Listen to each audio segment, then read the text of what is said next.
Come on, lady.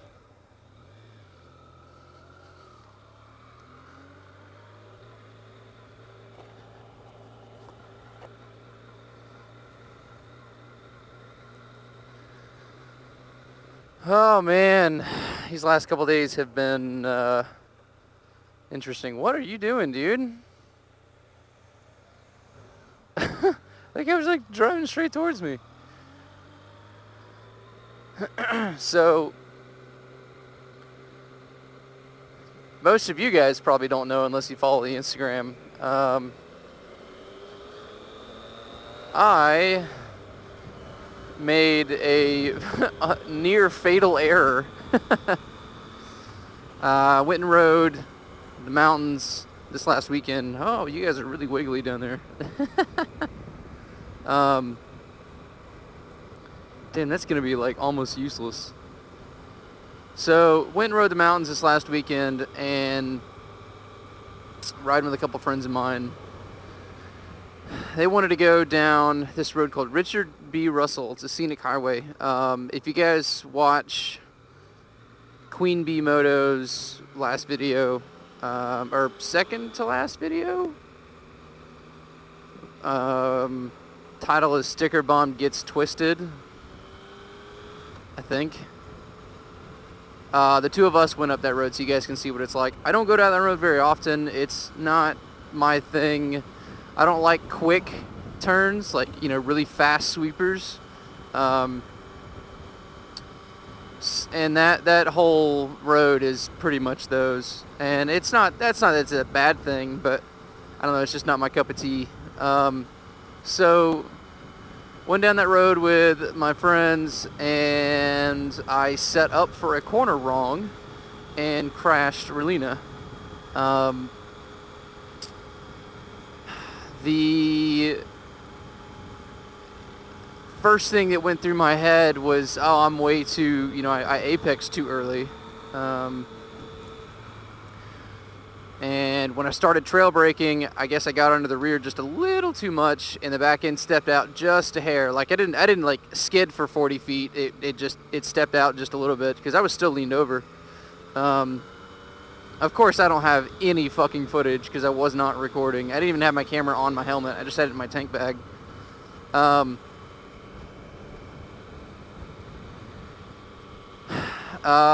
So by the time things were going haywire, I had already drifted from being like right here on the inside of the corner over to like right here, while I leaned over, and brought the bike up just a hair. Back end stepped out just a little bit more, and that pretty much pushed me off the road. Totally all my fault. Like, was on a road I didn't really like. I don't go down it very often. Set up for the corner wrong. Like all of it was on me. Now, what's crazy is, I'm riding Relina right now. Like, I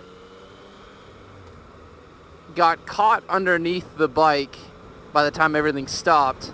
I low-sided in a left corner, and I didn't actually go down until I went into the dirt, because that was my goal. Once I realized I was done, I was like, get it to the dirt, get it to the dirt, get it to the dirt.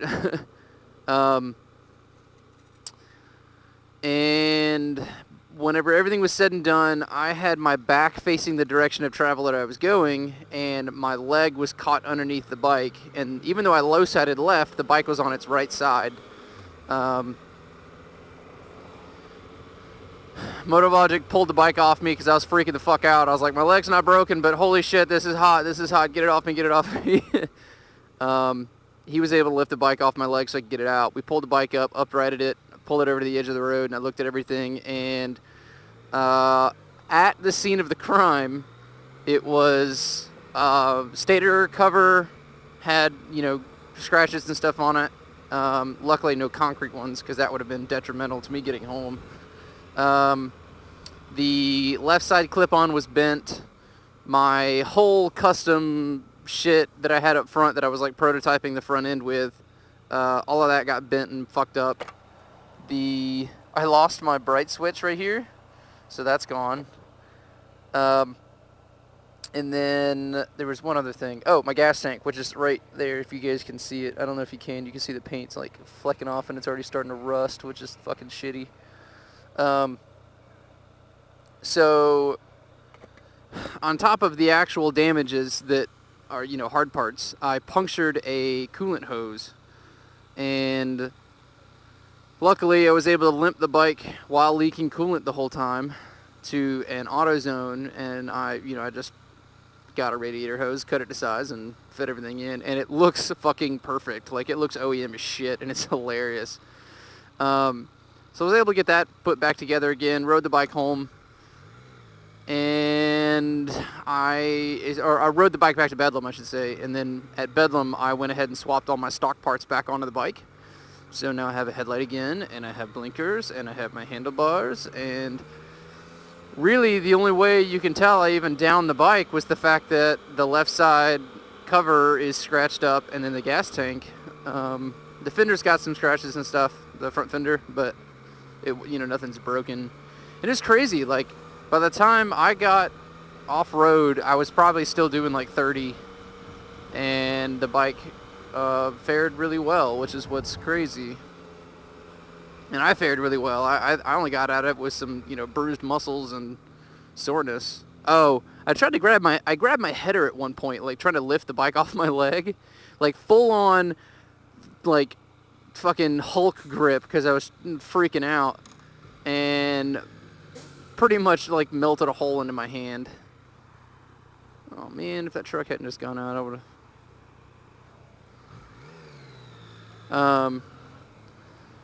But everything's good. I'm not... I could be in way worse shape.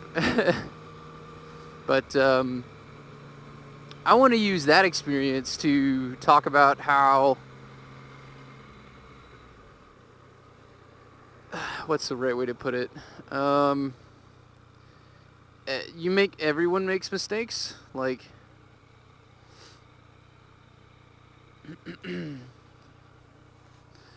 I don't know what the fuck they're looking at me for. Everyone makes mistakes. That's just a part of being human. There's nothing that you can really do about that. No one's perfect. Did my headlight quit working again? No, it's still there. And the mistake that I made was, rider error. I set up for the corner wrong and wasn't able to, recover from it. But don't ever let that, freak you out.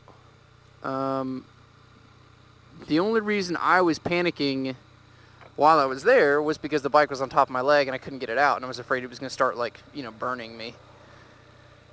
What was crazy was when I realized that things were going to go south and I started trying to correct everything, I didn't panic. It was almost surreal. Everything, to me, everything felt like it slowed down because, I could feel everything what the bike was doing. It's stepping out and going back in and stepping out again. And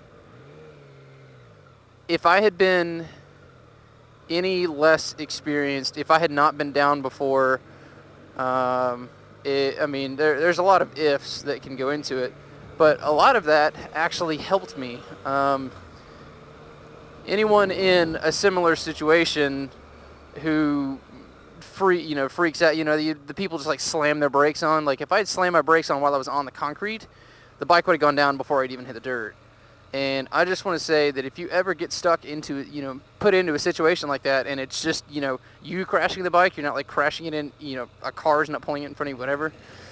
If it's a situation where you have control until you go off-road, just don't freak out. Promise me you won't freak out. Because if I had freaked out, things would have been way fucking worse.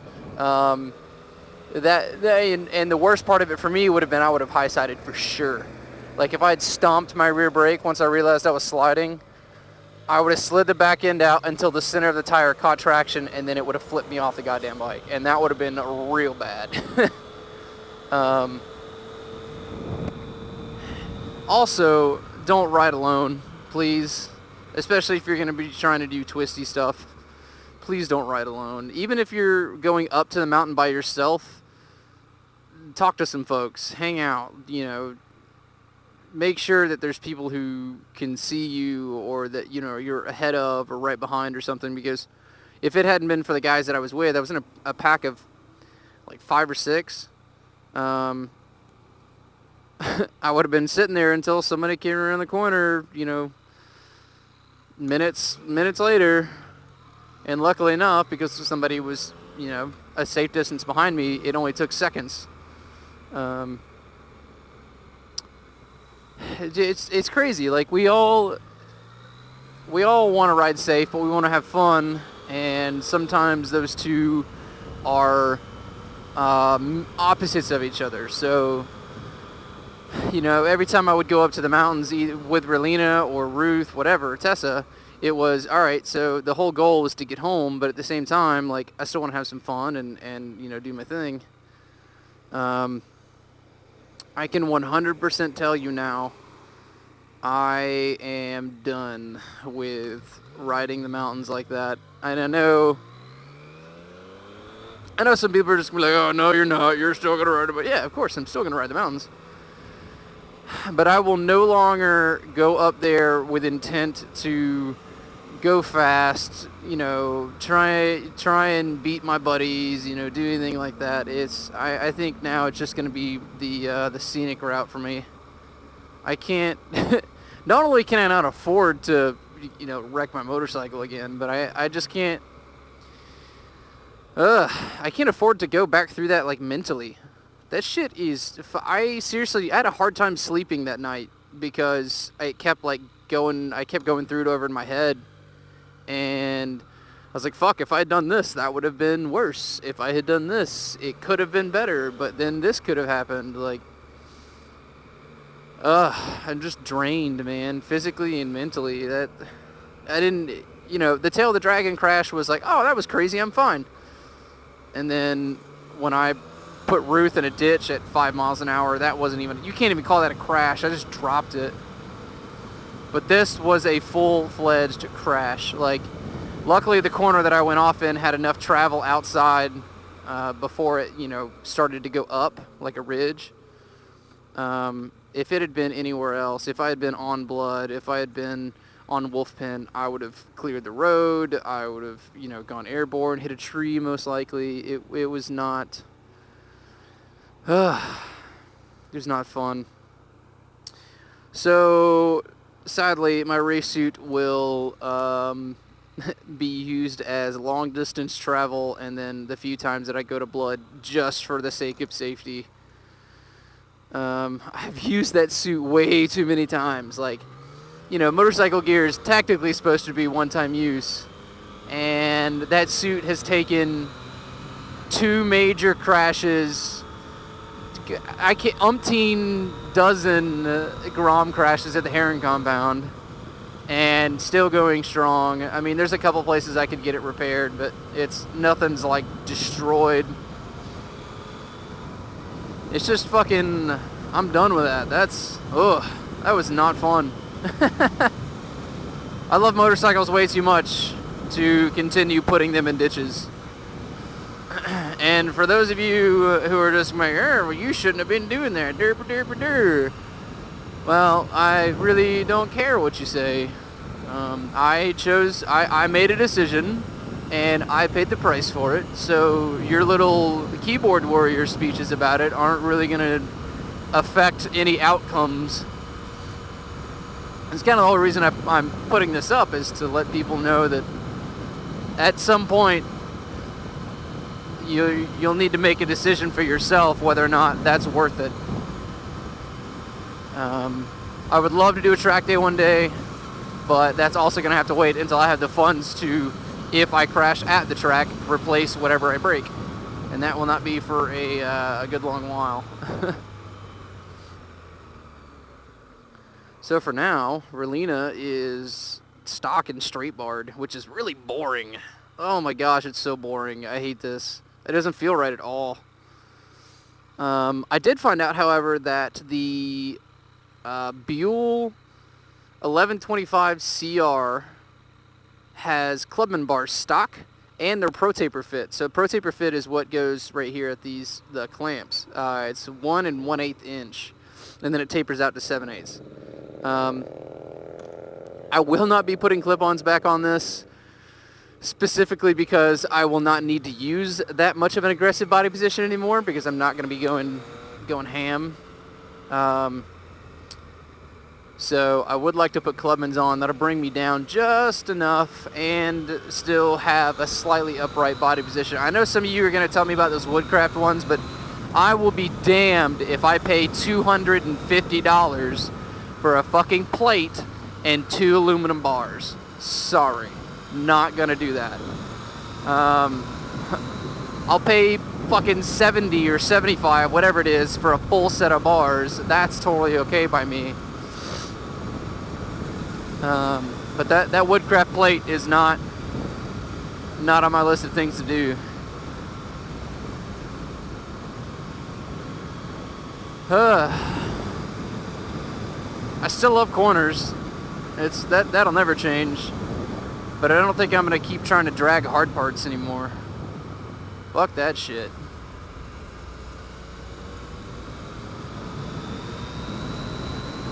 Shit was not fun.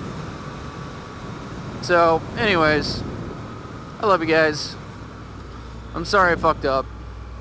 Oh, for those of you who may be curious as to the concept build, that's still going to go on. It's just going to take me a little bit longer. I would like to get the pieces that I broke or fucked up, whatever, repaired first, and then I'll keep going on to that.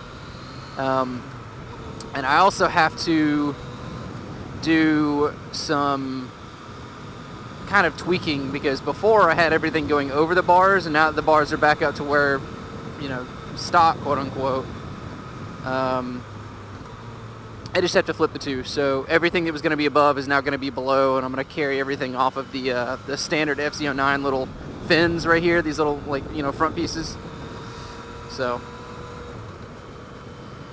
anyways, don't crash your motorcycle, have fun, don't do stupid shit, and I'll see you guys later.